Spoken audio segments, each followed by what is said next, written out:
એક સમયની વાત છે. કચ્છના એક નાનકડા ગામમાં રામલો નામનો ગરીબ ખેડૂત રહેતો હતો. તેની પાસે થોડી જમીન હતી, પરંતુ સતત દુષ્કાળ અને વરસાદના અભાવે પાક બગડી જતો.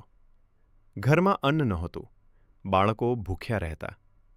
છતાં રામલો રોજ મનથી સિકોતર માતાનું સ્મરણ કરતો. એક વર્ષે તો હાલત બહુ ખરાબ થઈ ગઈ. ખેતરમાં એક પણ દાણા ઉગ્યા નહીં. નિરાશ રામલો માતાના મંદિર ગયો અને આંસુઓ સાથે પ્રાર્થના કરી, હે સિકોતર માં, હવે તો તમે જ સહારો છો.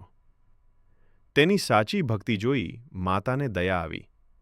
એ જ રાત્રે માતા રામલાના સ્વપ્નમાં આવ્યા અને કહ્યું, ડર ન રાખ, તું આવતીકાલે ખેતરમાં જઈને ફરી બીજ વાવી દે અને પૂરા વિશ્વાસથી મહેનત કર.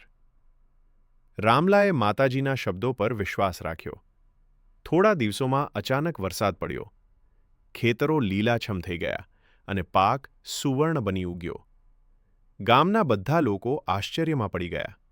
રામલાની ગરીબી દૂર થઈ અને તેના ઘરમાં સુખ શાંતિ આવી. આ દિવસથી રામલો જીવનભર સિકોતર માતાની ભક્તિ કરતો રહ્યો અને ગામમાં સૌને શીખ આપતો રહ્યો કે સાચી શ્રદ્ધા અને મહેનતથી માતાજી હંમેશા મદદ કરે છે.